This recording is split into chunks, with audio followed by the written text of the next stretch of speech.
Hola, buenas tardes. Este 23 de abril, día del libro, me pareció oportuno comentar esto que estoy leyendo, entre varias otras cosas. Por eso no he estado presente en red, porque estoy precisamente preparando contenido para lo cual hay que estudiar. Pero he estado inmerso en este libro de Carl Gustav Jung que se llama Las relaciones entre el yo y el inconsciente. Jung es, junto con Freud, con Lacan, con Wilhelm Reich, pero también con algunas mujeres excepcionales como Ana Frank, Luz Salomé, Naomi Klein y la chilena Lola Hoffman, una de las fundadoras de las corrientes del psicoanálisis y que en Chile prácticamente no se conoce y por supuesto no se le da difusión ni se trabaja sobre ella como debiera hacerse. Nos señala Jung, y es probablemente quien hasta donde conozco lo hace de manera más explícita, que la existencia de un inconsciente personal y uno colectivo.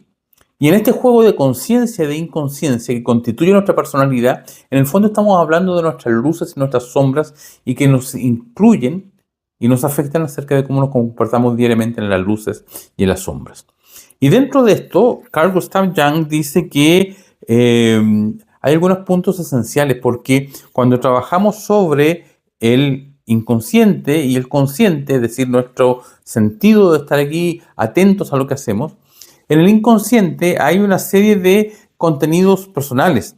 El inconsciente, dice, parece contener algo más que adquisiciones y pertenencias meramente personales, pero que ciertamente hay una imagen de lo que somos como personas que está en nuestro inconsciente y en nuestro carácter personal. Pero adicionalmente, dice, estamos en estas adquisiciones y pertenencias que son más allá de lo meramente personal. Hay una imagen de entrada de lo personal, dice, en esta imagen nada personal, podríamos señalar que hay una imagen que es enteramente colectiva, cuya existencia étnica no es desde mucho conocido. Y se trata, dice, de la revivificación de un arquetipo, como otro lugar en que ha llamado las imágenes primordiales. Al admitirse, dice, que el inconsciente posee contenidos no solo personales, sino también impersonales, colectivos, en la forma de categorías heredadas o arquetipos, y que estamos sujetos, por tanto, a una suerte de inconsciente colectivo. Y que nuestra psiquis es una suma de hechos psíquicos que se experimentan como personales, los vivimos como si fueran nuestros personales, individuales, pero que sin embargo tienen algo de eso, pero son también el recorte de una psique colectiva, y esto es lo que constituye la persona. Y tenemos a olvidarnos de esto, y dice una cosa que me parece todavía más interesante. Dice que hay una interpretación, ¿cierto?, muy generalizada de que nosotros seríamos solo nuestra abnegación propia, individual, y nos perdemos de este colectivo.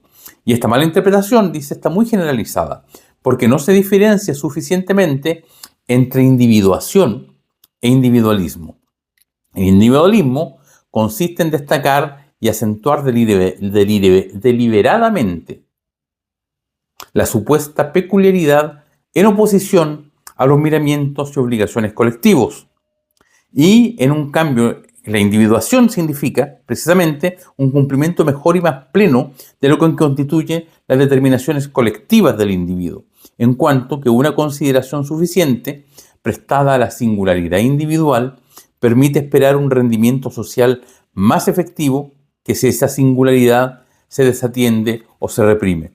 Y esto resulta muy interesante en los tiempos actuales, porque lo que nos está diciendo Jung es que si somos una mezcla de lo individual y lo colectivo, si nuestro ser personal es un recorte de la psiquis colectiva, en estos tiempos en que se pone tanto acento ideológicamente interesado en la hiperindividualidad, en que debemos renunciar a los elementos colectivos, en que toda negociación, toda actuación tiene que ser solo considerando mi hiperindividualidad y se confunden mis expectativas y mis intereses con el bien común.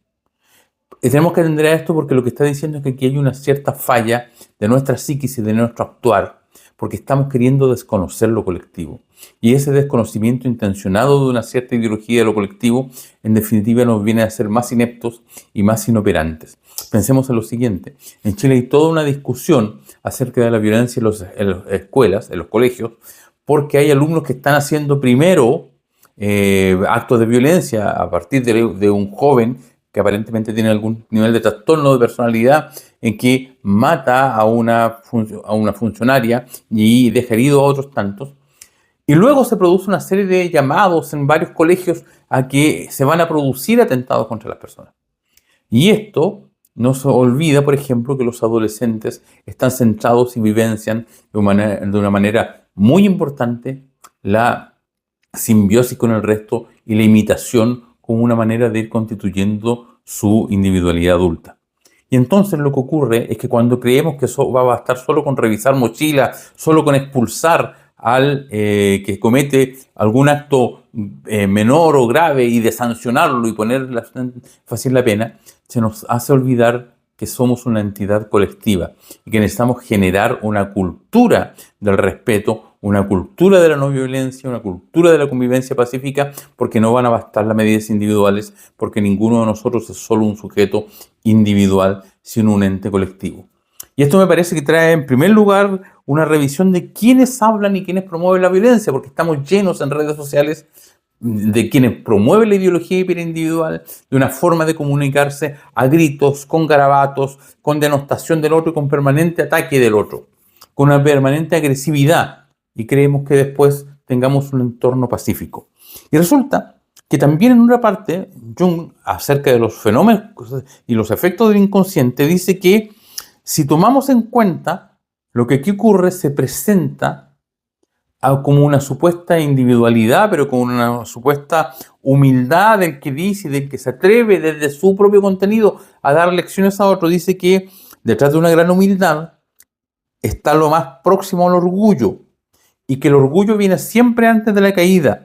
Podemos descubrir fácilmente detrás de la arrogancia de estos que gritan, insultan, señalan al otro como si no tuvieran derecho a existir, podemos descubrir fácilmente, dice, detrás de la arrogancia, rasgos de un receloso sentimiento de inferioridad. Y cuando hablamos luego de la identificación o la pérdida de esta psique colectiva, dice que hay que tener cuidado con los que se dan de profetas, que profitan una moral e intentan establecernos una forma de comportarnos como si ellos fueran puros y los otros no. Porque dice que detrás lo que hay es una megalomanía mitigada. Como a menudo se encuentran reformadores, profetas y mártires, espíritus débiles que, como suele ser el caso, disponen en tanto mayor medida de orgullo, vanidad e ingenuidad mal a propósito y corren no poco peligro de sucumbir a esa tentación de la violencia.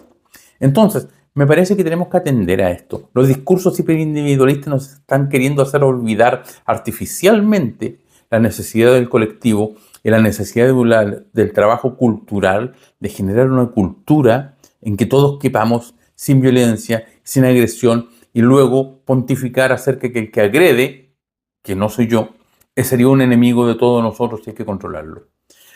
Y tenemos que estar también alertas a la hiperindividualidad. A mí como abogado me preocupa mucho lo que ha pasado hace largo rato y viene acentuándose cada vez más en el debate jurídico.